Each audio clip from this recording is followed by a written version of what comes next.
Bonsoir, mon général. Bonsoir, madame. Alors, hier, le bateau Tombouctou et les Famas ont fait l'objet d'une attaque terroriste dans la région de Gao. Que s'est-il passé concrètement?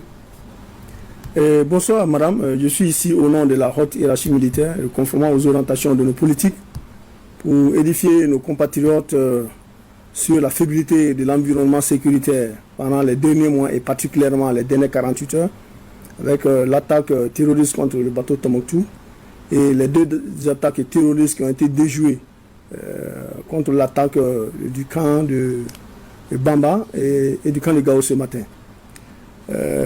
Aussi, c'est pour donner des messages d'apaisement et puis des rassurances et des perspectives dans le cadre de la lutte contre le terrorisme auquel nous faisons face.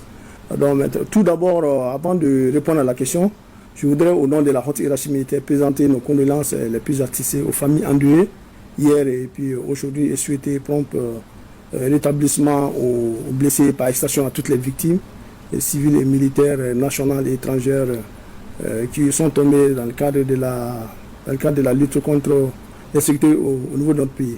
Maintenant, pour répondre à votre question, hier aux environs de 10h30, il y a le bateau Tombouctou qui naviguait dans le sens Gao-Tombouctou qui a été pris à partie par des terroristes des Chinim. Dans les échanges, il y a eu des échanges entre l'escorte qui était à bord et puis les assaillants. Il y a deux pinasses qui étaient aux alentours et dans lesquelles se trouvaient suffisamment beaucoup de femmes et d'enfants qui ont essayé de se sauver. Et c'est ce qui a vraiment amené ce drame-là. Parallèlement, pendant que le bateau était attaqué, il y a le poste Fama qui était le plus proche, qui est Bamba, était sorti à la rescousse. Oui. Et quand le détachement est sorti, il y a les groupes armés terroristes qui ont profité pour attaquer le poste militaire de Bamba aussi, qui a été déjoué. Et par réplique, il y a nos armées qui sont intervenus un peu au nord de Bamba pour détruire pratiquement tous les groupes terroristes qui ont fait l'auteur de cette attaque. D'accord. Alors, qu'est-ce qui a été fait pour sécuriser rapidement les victimes? Bon, nous avons déployé des renforts terrestres et aériens très rapidement pour sécuriser les lieux et puis pour porter assistance et porter échec à cette attaque. Pratiquement tous les blessés, vous venez de le dire, il y a des blessés qui ont été évacués sur Gao et il y a des discussions qui sont en cours pour évacuer le reste des passagers en direction des lieux qui sont sûrs. Alors, plus de 60 morts. Est-ce que le bilan a évolué? Bon, le bilan, pour le moment, le bilan n'a pas évolué. C'est le bilan qui a été communiqué hier. Mais nous avons laissé quand même des blessés graves. Certainement, le bilan va évoluer dans ce sens-là. D'accord. Alors, qu'en est-il de l'attaque du camp de Gao ce matin?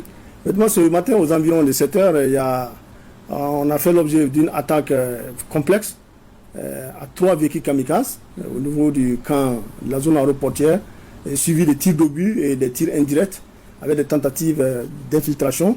Et grâce au pourcentage des forces armées maliennes, la menace a été rapidement circonscrite au niveau du camp et nos armées sont intervenus contre 2 colonnes de véhicules qui étaient en mouvement au nord de Gao. À peu près une huitaine de véhicules et puis des motocyclistes ont été détruits dans cette zone-là. Et aussi, nous avons visé aussi probablement des pas de tir, des obus en direction du camp. D'accord. Les terroristes attaquent de plus en plus aux populations civiles. Et comment expliquez-vous cela? Bon, vous avez dû constater, à chaque fois quand les femmes font des pressions sur les terroristes n'ont d'autre solution que de se rabattre sur les populations pour essayer de mettre en mal l'action des forces armées maliennes. L'explication peut être aussi du côté des Bers, depuis que nous les avons chassés des Bers. Ils sont en démadane, ils sont en errance aujourd'hui. Donc tous les coups sont bons pour se faire entendre. Il faut aussi comprendre que la pression des femmes sur les GAT, ils n'ont plus de sanctuaire. Aujourd'hui, ils sont recherchés, ils sont traqués et ils n'ont plus d'autres modes d'action que de poser des agents explosifs improvisés le long des axes, viser des cibles molles, des forces armées maliennes comme à Djalakourba avant-hier. On n'a plus que circoncire pratiquement les assaillants ont été neutralisés à ce niveau de harcèlement et surtout les pressions sur les populations civiles caractérisées par des tentatives de restriction des activités socio-économiques des populations. On a parlé de blocus, et tout ça c'est sur des attaques directes, à l'instar de ce qui s'est passé avec le bateau le bateau Tombouctou. Donc, dont la majorité des victimes sont des femmes et des enfants. Alors, en général, on parle également du blocus autour de Tombouctou. Qu'en est-il réellement sur le terrain? Est-ce que la situation est sous contrôle? Bon, moi je dirais, parler de blocus, c'est trop dire. Hein. Moi je dirais, il n'y a pas de blocus, il n'y a pas d'étouffement d'une localité ou d'une autre. Il est évident que les groupes armés terroristes sont complètement désorganisés aujourd'hui et cherchent à apporter, et cherchent à faire entendre. Donc, un climat de piscose qui est là. Donc, les simulacres de blocus qui sont passés par là. Actuellement, pour justifier ce que j'ai dit, actuellement, pratiquement, les femmes patrouillent entre Ber et Tombouctou sans problème. Donc, tous les mouvements sur cet axe.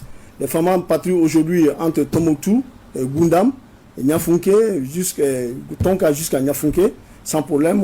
De temps en temps, nous faisons des checkpoints. Il y a des commerçants, des passagers qui passent par-ci, par-là. Donc, cette question de blocus, elle est vraiment relative. Et je voulais dire, du côté algérien, nous savons que la frontière algérienne est fermée aujourd'hui. Donc, ce blocus, elle est fermé depuis un certain temps. Donc, nous ne voyons pas de blocus vraiment de ce côté. Nous restons vraiment disponibles pour escorter. Toute demande d'escorte, là, les femmes sont là vraiment au profit des populations, pour que les populations soient à l'aise. Donc, ces questions de blocus, c'est vraiment relatif. C'est vraiment relatif. Et sinon, les femmes sont pratiquement sur les axes, faisons des checkpoints et nous sommes là pour assurer la libre circulation aussi les différents axes. D'accord. Général Diarra, on dit que le Mali a demandé la prolongation du retrait et des emprises de Tessalit et de Aguelhok. Qu'en est-il? Bon, par rapport à cette question, moi, je voudrais rassurer nos compatriotes et je voudrais dire que la MINUSMA a adressé une note verbale au gouvernement du Mali pour demander le décalage de la rétrocession des empires de Tessalit et de Aguelhok pour des contraintes logistiques et météorologiques. Avec le Tchad, on sait qu'actuellement, la rétrocession des empires de Tessalit et de Aguelhok qui sont occupés par les Tchadiens, il y a un convoi important tchadien qui est en mouvement vers le Mali, un convoi qui est chargé du désengagement des forces armées tchadiennes à partir de Tessalit. Donc ce convoi sera aux environs du Mali, aux environs du 18 et du 20 septembre, d'après la note verbale que la MINUSMA a décalé un décalage.